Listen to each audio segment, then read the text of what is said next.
Alhamdulillah. Jadi pagi hari ini kita akan benar-benar mencoba untuk menjadikan 19 ayat dari surat Al-Alaq ini menjadi bagian dari ikhtiar kita membaca. Ya, membaca. Nah, jadi 5 ayat pertama dibacakan oleh malaikat Jibril kepada Nabi Muhammad SAW di Gua Hira. Ya, di Gua Hira di kota Mekah di atas gunung. Nama gunungnya Jabal Nur atau bukit yang bercahaya. Gunung itu adalah paling tinggi Bapak Ibu di kota Mekah.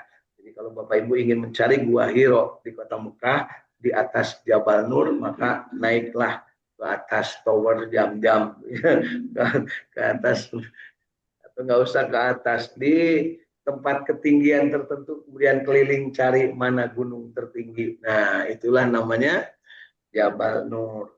Ya.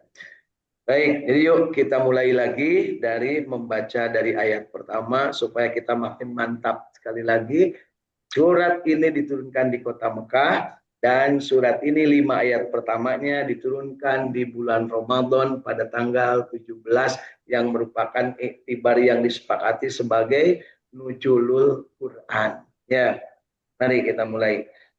A'udzu billahi minasy syaithanir rajim.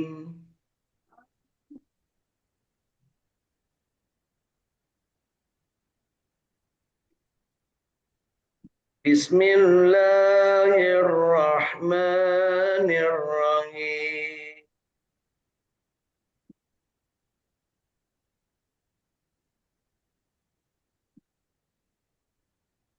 Iqra bismi rabbikal ladzi khalaq.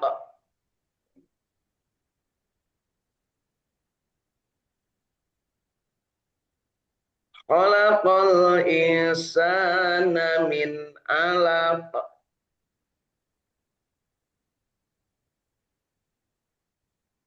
Iqra wa rabbukal akram.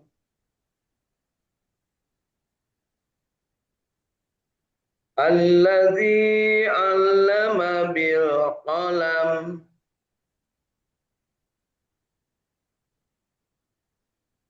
'Allamal insana ma lam ya'lam.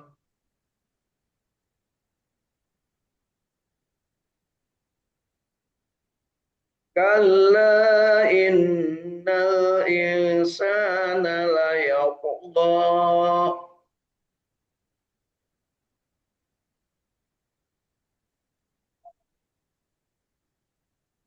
Ar-ra'ahu istaghna.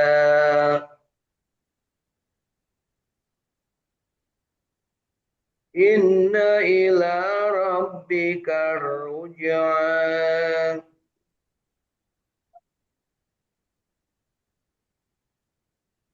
Ara'aita alladhi yanha.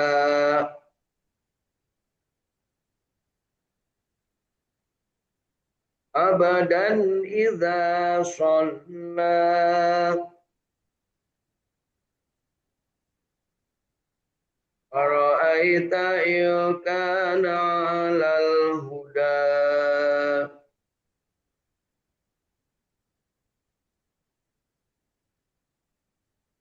Au amara bittaqwa. Ara'aita in kazzaba wa tawalla.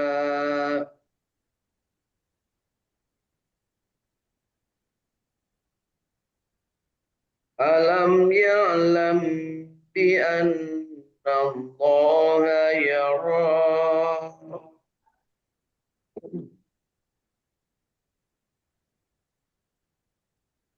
Alla la illam yantahi lanasfa'am bin nasiyah.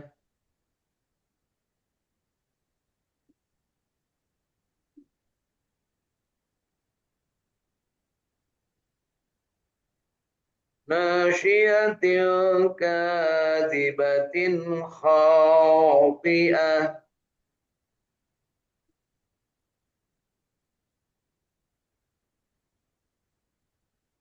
فليدع ناديه سندع الزبانية كلا لا تطعه واسجد واقترب.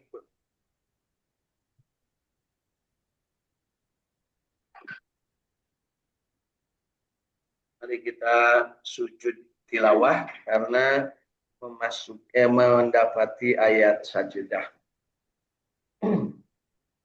Allah.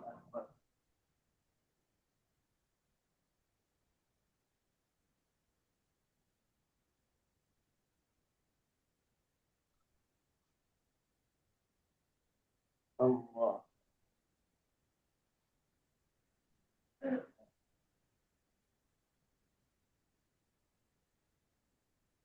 Sadaqallahul azim.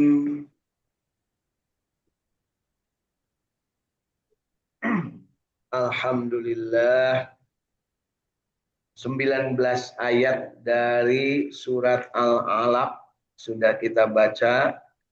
Sebagaimana tadi ditegaskan, kita mendapati surat Al-Alaq ini informasinya 5 ayat pertama adalah surat yang diturunkan di Gua Hiro pada tanggal 17 bulan Ramadan tahun keempat Nabian. Jadi di tahun 40 usia Rasulullah Shallallahu Alaihi Wasallam.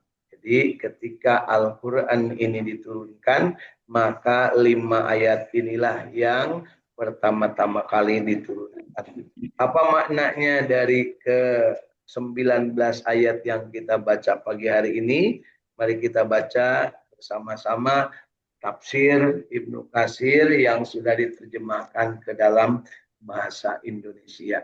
Kita mulai dari ayat pertama. Dari ayat pertama surat Al-Alaq. Bacalah dengan menyebut nama Tuhanmu yang menciptakan. Dia menciptakan manusia dengan segumpal darah. Jadi asalnya manusia itu diciptakan dengan segumpal darah. Bacalah dan Tuhanmu lah yang maha pemurah, yang mengajar manusia dengan perantaraan kalam. Dia mengajarkan kepada manusia apa yang tidak diketahuinya. Jadi Bapak Ibu, semua manusia pada dasarnya tidak tahu apa-apa. Ya, semua manusia pada dasarnya tidak tahu apa-apa. Teboga ilmu. Tapi ayeuna lo mau jadi sombong, guys, jadi manusia gedenya, seolah-olah segala bisa. Padahal Kangjeng Nabi Adam ketika dipuji oleh para malaikat, oleh para penghuni makhluk-makhluk yang ada, yang hadir ketika Nabi Adam diciptakan dan kemudian semua makhluk disuruh sujud, maka Nabi Adam mengatakan subhanaka la ilma lana illa ma 'allamtana innaka antal alimul hakim, bahwa segala ilmu itu dari Allah Subhanahu wa ta'ala. Kita juga harus seperti itu Bapak Ibu ya. Ketika kita dijadikan tidur saja, meskipun dia pintar baca Al-Quran, ya, kemudian dia pintar ilmu tajwid, kemudian dia tertidur, ya, kemudian kita ngaji di sebelahnya dan salah, dia tidak akan tahu bahwa kita berbuat salah karena dia tertidur. Ya, padahal punya ilmu. Komo dan anu teu ga ilmu sarenya benar-benar sare. Ya. Jadi ketika kita memahami diri kita bahwa segala ilmu itu dari Allah Subhanahu wa taala, maka Allah sangat mudah untuk menghilangkan kembali ilmu yang ada dalam diri kita. Ya. Umpamanya Bapak Ibu sudah pernah hafal surat, beberapa surat pendek, tetapi kalau Allah menghendaki jadi pohon sadayana bisa, ya. Bahkan kalau yang sebelum meninggal dunia diajak baca Quran teh hese Bu. Boro-boro maca Quran cenah urang oge geus teu inget di bumi alam. Ya, itu dia contohkan kalau kita lagi sakit, nu inget naon Bu? Kan karena Quran, ingat teh karena obat, ke rumah sakit, ke dokter kan gitu Bu ya. Padahal Allah sudah menyampaikan di dalam Al-Quran ada obat dan rahmat. Ya, tapi jarang orang mah ingat nanti langsung, aduh nyeri beteng langsung, naon Bu, nyeri beteng Bu. Lamun nyeri sirah, naon nu ingetna. Nah, itu salah rapal punya alhamdulillah. Jadi 5 ayat pertama ini tadi yang sudah diterangkan diturunkan Allah Subhanahu wa taala di gua Hiro. Selanjutnya mari kita ke ayat yang ke-6. Ketahuilah sesungguhnya manusia benar-benar melampaui batas. Disebut melampaui batas, batasnya sudah jelas, dia keluar tina batas. Itu semua manusia pada prinsipnya akan begitu, kecuali tentunya yang dibimbing oleh Allah Subhanahu wa taala. Dalam hal ini para nabi dan rasul itu segera dibimbing oleh Allah Subhanahu wa taala untuk tidak keluar dari batas. Apakah ada para rasul pernah keluar batas? Ada. Nah, yang paling gampang mencontohkannya Nabi Musa itu pernah membunuh orang. Nabi Musa ya hanya dengan satu tonjokan maka terbunuh. Ya, itu Nabi Musa ya. Artinya melampaui batas. Kemudian bertobat kepada Allah dan diampuni. Kemudian dia disuruh meluruskan apa yang terjadi penyimpangan. Terjadinya melampaui batas dari orang-orang yang ada di sekitar itu di bawah komandannya waktu itu namanya Fir'aun. Ya. Kemudian yang melampaui batas juga adalah orang yang menganggap Allah lebih dari satu. Menganggap Allah punya anak, menganggap Allah punya istri, itu melampaui batas. Ya, artinya apa? Tidak sesuai dengan batas-batas yang seharusnya. Apakah akan ada manusia begitu? Banyak dan akan selalu ada. Ya, jangan lupa akan selalu ada. Ketahuilah sesungguhnya manusia benar-benar melampaui batas karena dia melihat dirinya serba cukup. Jadi yang melampaui batas itu serba cukup. Kenapa dia sampai marah? Marah kepada orang lain. Dia melampaui batas. Kenapa disebut melampaui batas? Karena apa? Dia mengukur dirinya bahwa dia harus marah karena orang lain salah. Dia harus marah karena orang lain berbuat sesuatu yang tidak sesuai dengan keinginan. Seolah-olah keinginan dia jadi ukuran. Ya, jadi Bapak Ibu juga sama. Kalau ngambek kepada orang lain atau marah-marah musrang-masing kepada sesuatu, berarti ada sesuatu yang tidak sesuai dengan keinginan. Boleh marah, tapi sesuai dengan keinginan dan aturan. Jadi marah karena ada sesuatu yang dilanggar tentang aturan. Ada orang berbuat zina, banyak diantepkeun, kan gitu Bu ya. Ada orang maling, banyak diantepkeun. Ada orang korupsi, banyak diantepkeun. Itu harus marah. Tapi marahnya karena apa? Karena menjalankan perintah Allah untuk meluruskan manusia. Gitu ya. Tentunya masing-masing punya kapabilitas dan kapasitas untuk bisa melakukan itu. Aya nu marah dengan mentegel gue Bu dina jero hate. Untungna penyakitnya jantung. Itu teh marah tapi teu keluar nafsu kapegu cek urang Bandung punya nafsu kapegu. Nah, ujung-ujungnya mah hese ngabeten gitu ya. Ya. Kemudian di ayat ke-8-nya, sesungguhnya hanya kepada Tuhanmu lah kembalimu. Jadi ini peringatan bahwa semua manusia akan kembali kepada Allah. Bagaimana pendapatmu tentang orang yang melarang seorang hamba ketika dia mengerjakan sholat? Jadi ada pertanyaan. Ketika Rasulullah SAW mengerjakan sesuatu ya untuk beribadah kepada Allah, dan juga yang pengikutnya yang ikut ya dalam hal ini umat yang sudah beriman pada saat itu tentunya para sahabat. Nah, kemudian dilarang. Siapa yang melarangnya dalam hal ini? Yang diceritakan adalah yang melarangnya Abu Lahab, Abu Jahal, Abu Gosok, Abu Jelek ya di situ bersama istri-istri mereka melarang, bahkan melarangnya itu dipakai di blokade. Nabi Muhammad tidak boleh masuk ke dalam Masjidil Haram. Ya, diancam, bahkan ada yang diintimidasi sampai dibunuh. Kemudian bagaimana pendapatmu jika orang yang melarang itu berada di atas kebenaran? Tidak mungkin ya, orang yang di atas kebenaran kemudian melarang orang berbuat sholat di sana. Atau dia menyuruh bertakwa kepada Allah, bagaimana pendapatmu jika orang yang melarang itu mendustakan dan berpaling? Dustakan dan berpaling itu adalah orang yang kafir. Dustakan dan berpaling. Tidaklah dia mengetahui bahwa sesungguhnya Allah melihat segala perbuatannya.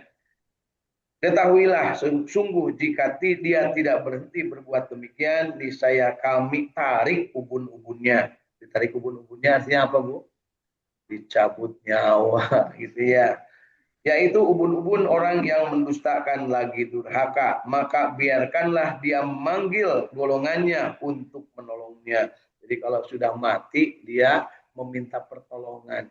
Ya, minta pertolongan kepada siapa? Kepada golongannya. Ada nggak yang bisa minta pertolongan? Nggak ada. Yang minta bisa, tapi yang menolong ada nggak? Nggak ada. Jangankan menolong orang lain, dirinya sendiri sama-sama dicabut ubunnya. Kelak kami akan memanggil malaikat Zabaniyah. Sekali-kali janganlah kamu patuh kepadanya dan sujud dan dekatkanlah dirimu kepada Tuhanmu.